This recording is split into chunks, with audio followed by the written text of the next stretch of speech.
Usi mai alau whaafofonga o le whaapoponga fo ele nei o Tala Fou Mai Samoa. Awina sa o mai mo oe e lau leiti o whalongolongo le Radio Samoa tasilima iwa tolu amo. O te whātālofa fo i lo tātou watunu o tātou mafuta i le nei aso fou, tala tau longo usi mai alau whaafonga.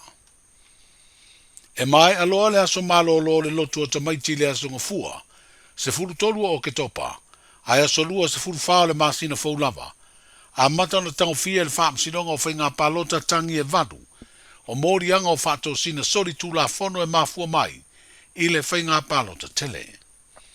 O le aso ngafua na nafilo tātou wasunu, na whailoa mai ai e le whaam sinonga le whaatu langanga o mata upu maso, o le a sue nai.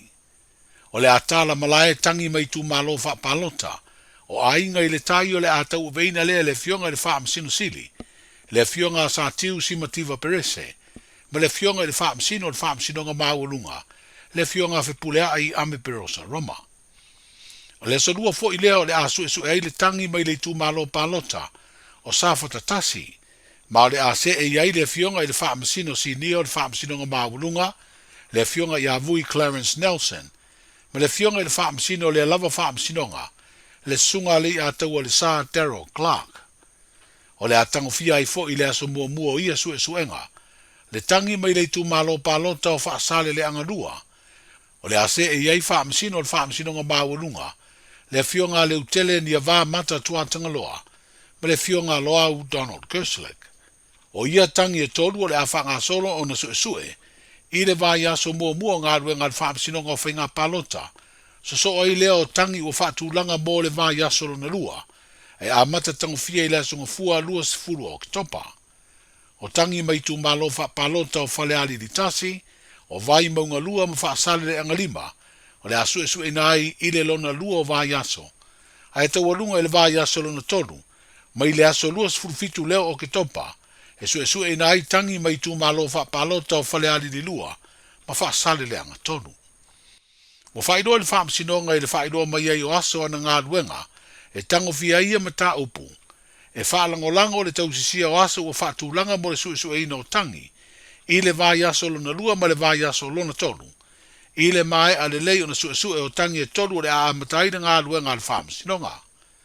E beo na mai o na whaalawi doa lau tele nisi o morianga o tangi o whauru atu, o tua ingo le ave o tupe, tau mafa, ma le whaamata o tangata palota, o lo au tu ia mata upu tau whaam sinonga e mafua mai, i le palota tele ua maea. O le iai o le ofisa ua whaangai o ia le porkalambe o ngā ruenga whaavai taimi, ina ua whaase e atu le vai o lea porkalambe le mta ngā ruenga o tupe le malo. O lea ua iai se isi fitu na inga, ina ua uru whale atu le whai ngā malo fau le toe fo i leo le vai o ngā ruenga whaavai taimi, i le mta ngā ruenga o ala manuia, pisi nisi maleipa, lea sa iai mua. Ina ua whaase e iai le porkalambe sa mua whaatino, mai le mtanga luenga le pale mia mara kabineta. O whaidoa lea fesuia inga le minister tupelo tau veina tiuto le pale mia, ina ua whairoa ima le vasenga o tu stala ma le au whaasala lau, i le whai unga o le vai aso o mawai. I le paia inga lava lea whatu ama vai atu, o lea e ta atia le tatou lip, pol vai ingo si snow workers i lalo mtanga luenga tupe, suia inga le wai ai, o leo toi fo i lalo le MCO. Ia le tatou vaenga ia kau si snow workers. Ai ole nau ta inga ale whainga malo lea wa tūlai mai. Ia whaanga ioi porkalame ai ia ta atia se tūlanga le lei ma le tala whea ngai. Auange ia se penumia inga. Awa o lea e ole porkalame le nei ole ati na e ale a foi a miliona. E le na ole malo le ngā lue ai. O lea watu whatu tuanga. I tuai nuu maalala whanga. O lona winga, ia manino le malo. Ia na ia ta i alam whainga whaavai. Ia manino foi ia tato i tu malo ta i tasi mafona whaavai. O le alma fuanga. O le whatu atu la i mali malo fo. E mana o le o iai se nganga le malo e taufi. Ai e ta tau o na foi. Whata atia le tu langa le lei ma le tala whengai. Ona ua iai fo inisi li poti wa tu ina mai. Ia ua ese fo inisi o i tu malo. Inisi lava o i tu malo ua le wha manu e ina o lato sui. Lona winga. A le whaia le ngā luenga a labe a i vabe al malo. Ia e ele me tu lai mai. Ia le a fo le malo si anga fo ia le malo.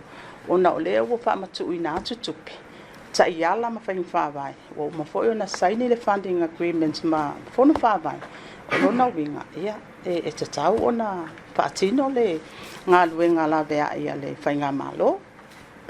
O afia tonu lava lai amatai ona fai mai le fono faavai le faaiʻua se ilonga pe se ilonga e mai ona pasia tala tupe a fatong fai lona io na faamatua tu fono faavai na tu tu fili tanga tali tu malu e ele tala e le feloaʻiga steering committee le faatino i se asolvaesofo a o lea ua uma ona fai foi le faaiʻuga le kapeneta le pepa le kapeneta i le asolulu leu te asolulu nei ia o lai ai le latou tusi o le a latou ave manino foʻi i taʻitaifono ma foʻi ma fono faavai ina ia latou tagia mai vaega ia o loo maioio ai a vaega e tatau ona tapena mai e latou.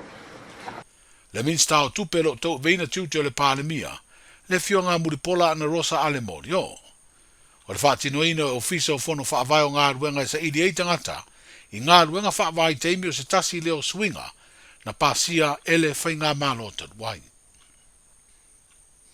I le ausier company valero le tunu le Samoa Airways o ni tupe fasili, po o polofiti e se fulutasi miliona ta la, ma le miliona tala na tu ina tu talua nei e vea maona sao, i le whaatu peino ngā ruenga le malo.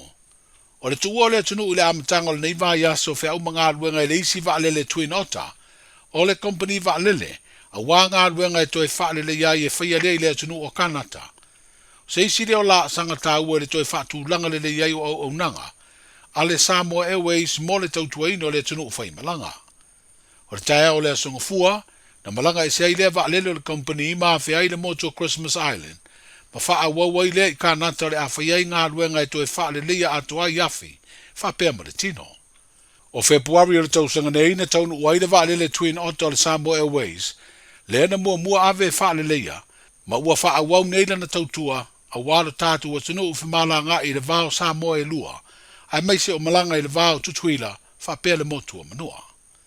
E se furu miliona le tau na ngā ruenga mo le vaalele mua, ma sa whaatupe ele company o le Samoa Airways, whape nā fo i le whaatupenga o le whaalele o le isi vaalele peo na tua, lo tātu wa tunu.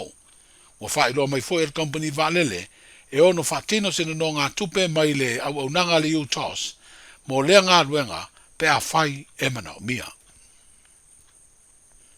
O le ono tau sanga talu aisa fe aisa moa, ele asia singa tau aloa, a le whaurulunga o ao le kale sia Iesu Keriso le aupa i o aswenga tai, i le langi, le fionga le Palestina i a Russell M. Nelson, sa wheloa i atuai o ia i lea malanga, i le fionga i lea o le malo malana masiofo, whapea ta i o le tātu malo, ai maise o ta i mutangata tāpua i o le kale sia i lo tātu o tino. O le amanatua lea ta i wha le lotu e o na tangata talitonu i Samoa, ai maise lo tātu o tino i lea asia singa, na wha mano si awai le tāua o le ola wha le nganga, ma le ola wha pa i aina. Ai o se tala wha vau le tāpua i ngā ta i mtangata lotu le kāle sia i le tino, ma le lero langi a toa le tu malo ai le asosana te nei, o Palestina Nelson, i le selau ma le tasi o tausanga o lona soifua. O whaalia i tala wha mau le kāle sia, o le Palestina lea pito tele tausanga o lona soifua sa avea, ma ta i po o whaao, o le kāle sia o ao i le lero langi. Tala nao le na yaso whelo i pea soifua.